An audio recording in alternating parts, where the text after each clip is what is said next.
how soon should a student apply, even as freshmen? How soon should students be able to apply? Okay.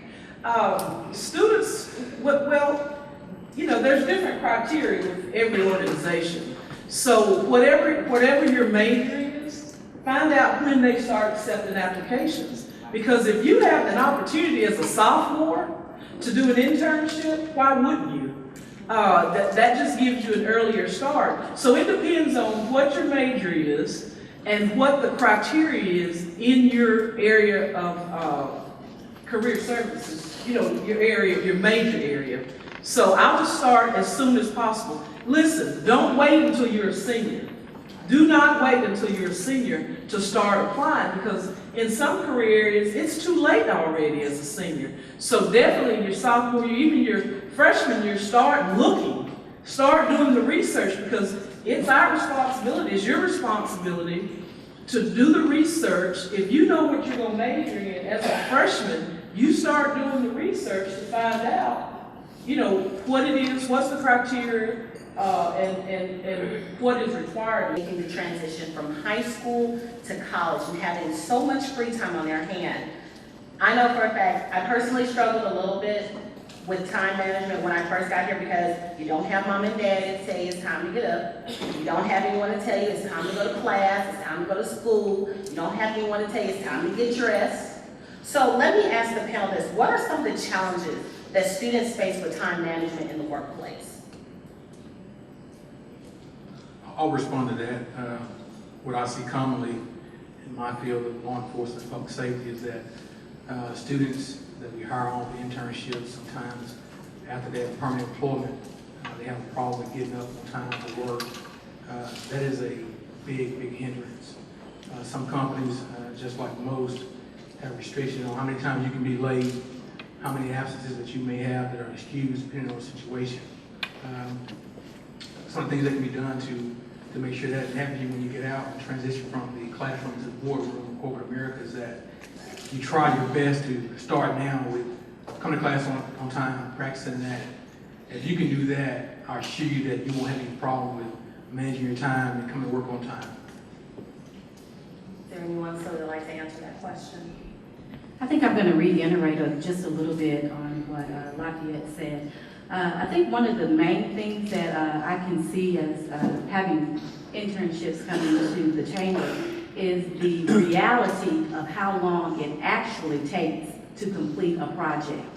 A lot of times the traditional freshman, you're coming from a situation where you have your parents and they always have that, they're in the background doing things and helping you with things. But once you come into the workforce, there is just you. And the reality of how long it really takes to investigate and just get all the tools that you need to complete a project, I think sometimes the reality of that is shocking. And it's very rare, and I'm sure everyone on the panel will say, that you will have just one project.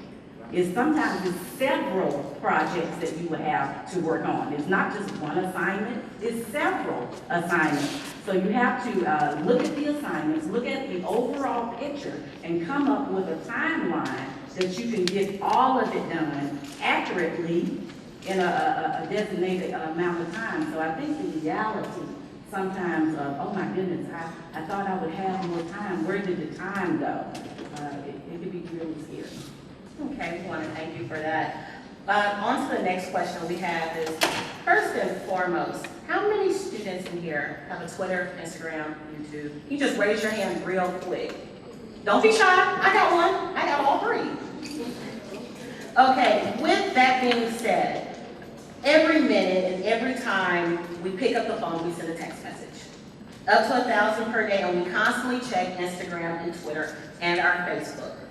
To Mr. Woods, with companies using social media to determine the character of a potential employee, whether it's internship or it's permanent job, what is your organization's policy on social media such as Facebook, Twitter, Instagram, and any other form?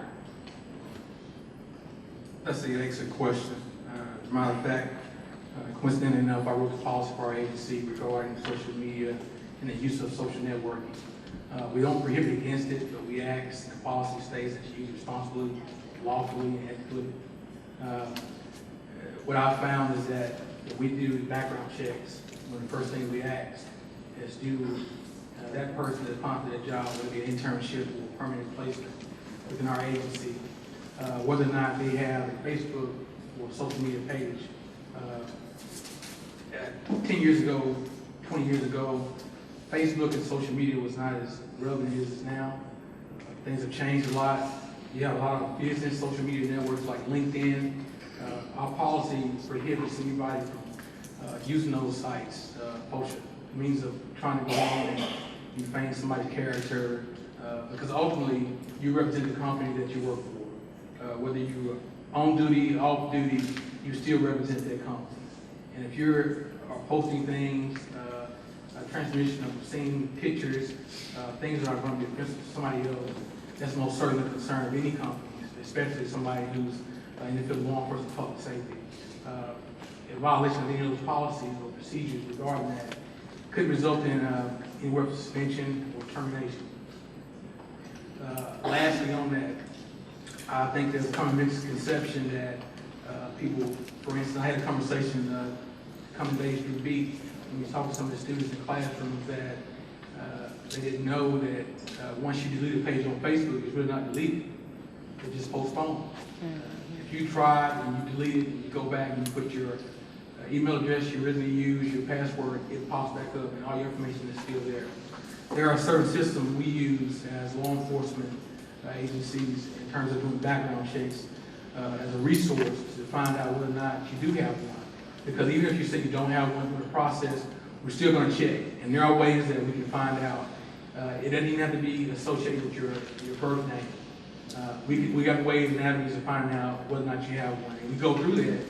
And to me, that plays on your character. It tells what type of person you are. If you come in on a situation of retweeting and reposting pictures of seeing things that are illegal, what does that generally say or really say about your character and who you are? That lets us know that you're maybe not the person that we want to represent our company. Okay, and that actually went into the next question about being terminated as well. And we all know as students here at this university, and it's not just jobs that look at what you're doing on Facebook and Twitter. It's happening right here on this campus as well. When you're trying to be a part of anything or you are trying to go out for your work study here, you do have your professors that look at your Facebook, your Twitter, your Instagram to see what you're doing. Are you partying all the time? Because if that's the case, they may not necessarily want a person to party all day, every day. Showing a person, what's the word? They have the pictures of young ladies twerking, as it calls it, or whatnot. Those pictures are not supposed to be posted, but people do, and people can get terminated. People can get on suspension, and you have people here at this very institution that have gone through the same thing. Next on this wonderful agenda, we have the Chronicle of Higher Education. And my question goes to Ms. Williams. How does your organization view the skills and what students do while in college to develop these skills that will prepare them to make a transition from college into a workforce? Soft skills. How many know what soft skills are? Just a show of hands. I figured as much. Okay, soft skills are your basic communication skills. It is extremely, extremely important that you have basic, strong communication skills. Sometimes I have a 20-year-old daughter, so it sometimes scares me, her text, techniques and the word and the shortcuts that she used. Thankfully, she is an English education major, so I'm going to take for granted that she can handle the accurate spellings of words, but it is taken very, very seriously. Basic communication skills, critical thinking, being able to handle everyday problems that arise. You just can't freeze and break down because of reality. The reality is that problems occur. How do you handle those problems? Life skills. basic etiquette skills. These things are very, very important. And like Ms. Seals says earlier, you have to have something positive that will make you stand out. You will never apply for a job and be the only one applying. So what are you going to do positive to make you stand out in the crowd? Also, people skills. You have to be, a company does not want someone that cannot represent their company in a way that will make other people want to be drawn into that company. So if you don't have people skills, who is going to want to be a part of you if you don't have the people skills? Also, a self-starter, being able to motivate yourself. As an executive, I really don't have the time to micromanage or just try to motivate my staff all the time. Of course, I give words of encouragement, but you want a self-starter. And you want someone, I think Mr. Shelby was my partner throughout the week this week, and he stressed the importance of writing skills. You have to know how to write. You have to know how to do a paragraph, how to start a sentence, what you can start it with, what you cannot start it with. All of those old school things are still very, very important today. It's very important. Okay, thank you so much. Our next form of topic that generally, I don't know, it gets some people is the dress code. And by the panelist faces, that's something that disturbs a lot of people. The dress code has changed drastically. Since I was a freshman, we didn't wear some of the stuff that a lot of people wear now. A lot of the trends are different. 4 years may be a short amount of time, but a lot of the trends are different. We wear more dresses now. But one thing we did not wear is we didn't wear pajamas to class. We didn't wear mini skirts to class. It's a lot of things that we don't wear. We didn't wear. You see a little bit more of it now, and you have teachers that are even disturbed by what students wear. So, with that next question of Mr. Shelby, how important is a first impression for dress on campus, job interviews, and for work? Good afternoon. I would say it's very important. You know, I say that, I tell people, I told you yesterday, you are a walking billboard. You're trying to sell yourself in a great way. Not in a bad way, but in a great way. Ms. Williams said this, in 3 seconds, you can give a person an impression about yourself. So when I walk up and I see you on campus, or out at a party, or coming to the grocery store, and what you have on and the way you dress, tell me a lot about your character. You know, I know that you'll probably try to dress up coming to the interview, but just seeing you in the everyday life. So if I see the young ladies with my grandmother say all your business hanging out, trying to tell everybody your business, then that lets me know what kind of character you have about yourself. If I see the young men walking around with their pants sagging, showing their underwear, that's telling me a lot about yourself. So it's very important because you never know who you're going to run into on campus. I was taught a while ago, I prepared me a resume, and when I used to be on campus, I always had me an up-to-date resume in my portfolio, about 5 or 6 resumes, because number one, I didn't know who I was going to run into that could give me a job or opportunity to excel in my career field. When the speakers came out to the university, I always approached them, and I'll get their business card, and I'll follow with an email, because I got their contact information. I'll let them know I'm interested looking into the company. Job interviews. I will say this about job interviews. I do job interviews. A lot of things when you go to a company, research that company, know something about that company. You know, I work for Judge Ernest E. Brown Jr. And when I interview people, I ask them, who is the juvenile circuit judge? And they'll tell me, I don't know. Well, if you're interviewing for a position, you should know who's the president of the company, with some history of that company, when it was formed, maybe the money it's making for the year or the products that it's producing. Then you need to practice before you go to the interview, how to enter a room. Practice on the interview out loud. There's someone to set up a mock interview for you. Career Services is a great place that will train you on how to prepare a resume, how to interview. Then you need to dress for success.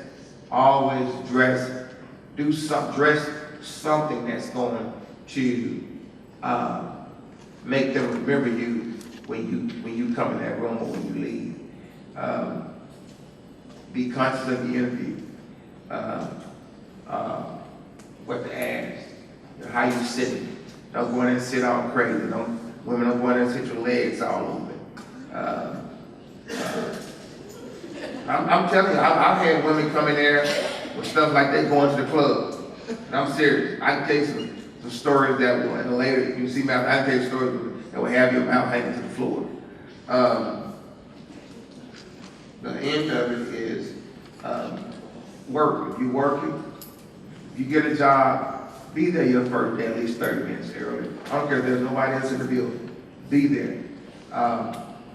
Make sure your suits are pressed. Men, clothes are pressed. Make sure you wear the right combination of colors. Just don't throw stuff together. One thing that I don't think no one touched on is that when you have this Twitter and these email addresses, make sure you have a decent email name. You know, someone emailed me blank ruthless so-and-so, so-and-so. And then, you know, and I'm looking at that saying, man, no one's, when you're in corporate America, you saying ruthless, they're gonna be like, wait a minute, what's going on with that? And and then they wonder why they don't get a return email or get a shot at the job. Another thing, when I call people, I said this several times in class yesterday, and your phone pick up with a song, I hang up. I'm not gonna listen to a song.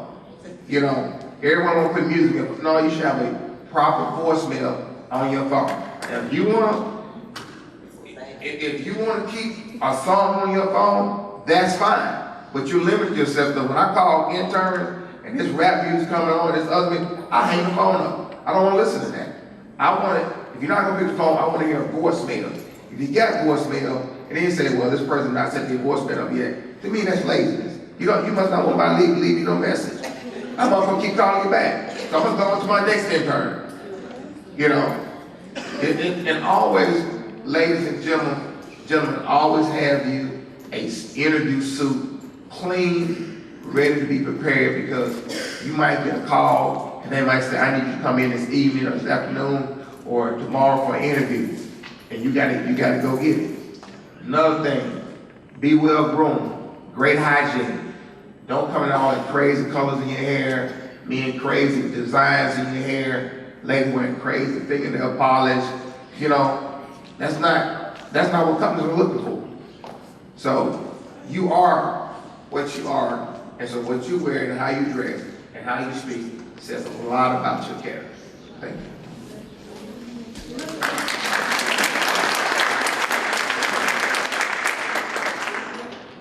I just want to reiterate, I saw some of the students' faces when Mr. Shelton was talking. But what he's saying is real. It's just reality. And we just want to prepare you because the theme of this is from the classroom to the boardroom. So we're just trying to share with you information that's real. It's real talk. And what he was saying about the voicemails, the email addresses. You know, I had a young lady back from another college gave me an email address, and she verbally gave it to me. And as she was giving it to me, she said it, and it was, you know how you spell it, and it was like, I'm so sexy, pop something, and she was literally embarrassed because it was not appropriate. And I stopped writing, and I thought, this is just not appropriate. And she was trying to get an internship. Wanted an internship with the senator's office, and she realized that I didn't even have to say anything to her. So the information that he just provided, you know, it's real. You know, he was comical with it, but it's real. And These are things, you know, we don't have employees, you know, in the boardroom that have orange and blue stripes in their hair. That's just the reality of it, you know. And so be mindful of the information that he just gave you, and I just want to reinforce and reiterate, that's the real world. That's the real world when you're going out into the workforce, you know, because you, your character, you will represent the company that you work for. So you have to be mindful of that. I'm going to add just a little more concerning tattoos and piercings. I'm not going to tell you not to get a tattoo. I'm not going to tell you not to get a piercing. But I can tell you that you will not work for my company with the visible tattoos and piercing. We have several people that will investigate, like I told the students on yesterday, whatever career that you plan to go out into, visit that website.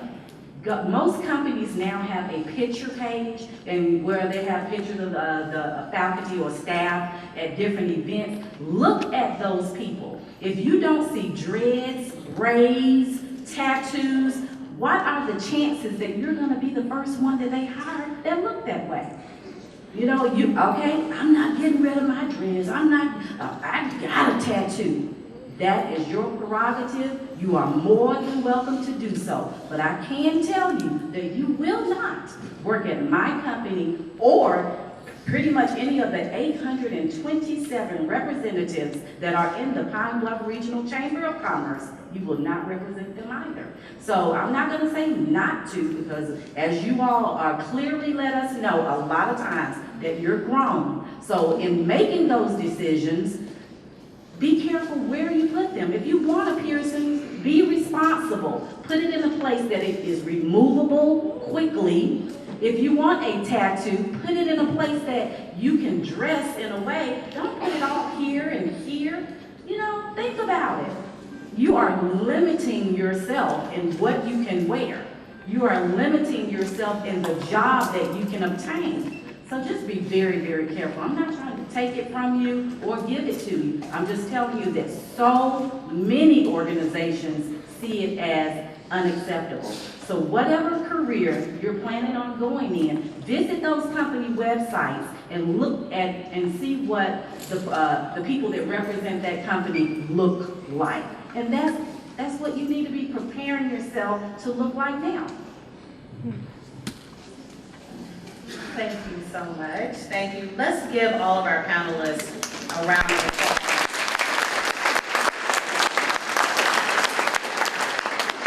We've heard wonderful feedback from our panelists of what I wish I knew as a freshman. All the information that was shared is just a part of the Office of Career Services, assist students with preparing for the transition from college to the real world of work. We would like to thank Ms. Shirley Cherry, Director, Ms. Ernestine McLaughlin, Coordinator, and the Office of Career Services staff for hosting the Black Executive Exchange Program on our campus, as well as the Basic Academic Services. I also encourage you to visit the Office of Career Services in Caldwell Hall, Suite 202 to get registered. I would also like to thank you students and our audience and all of the beepers. Please, all the beepers, please stand for just a quick second. All panel and all that are on the floor as well.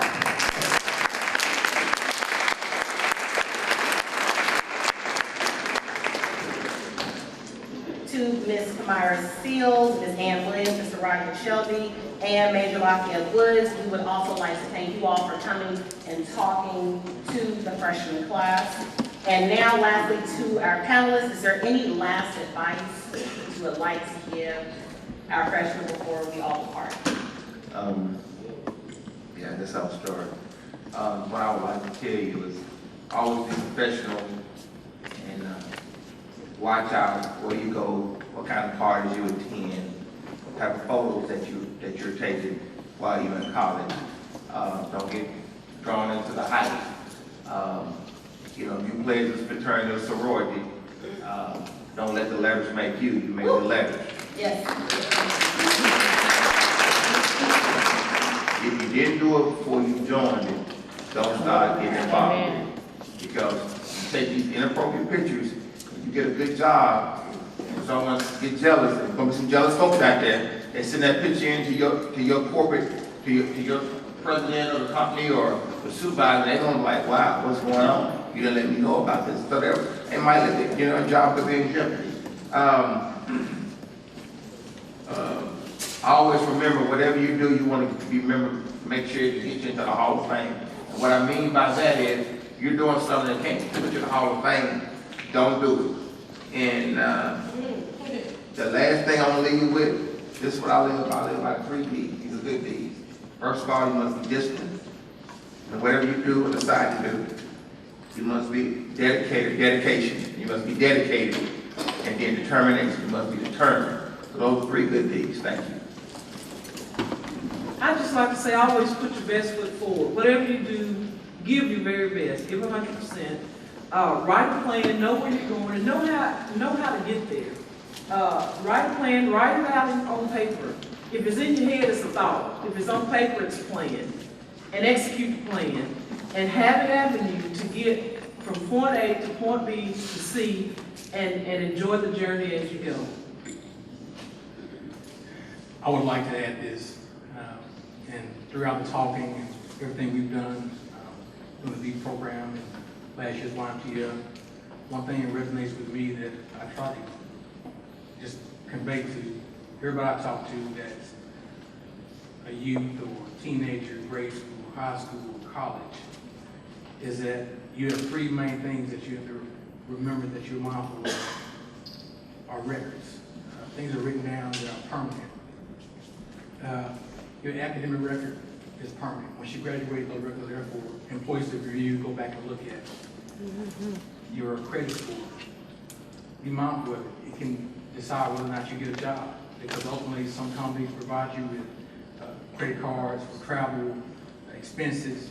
If you can't obtain a credit card and be responsible and pay your bills on time, it's going to be a problem. And lastly, which is the most critical, important, especially dealing with college students, freshman out with your senior year, your criminal record.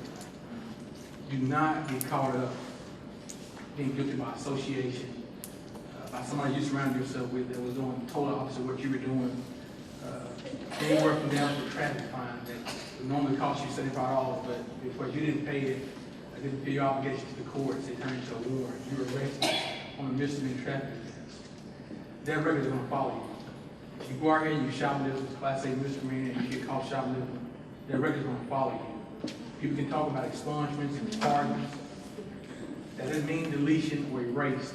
It means that it's notated in the system on a disposition that whatever happened, whether it's dismissed or expunged, it's still there, we still can see it.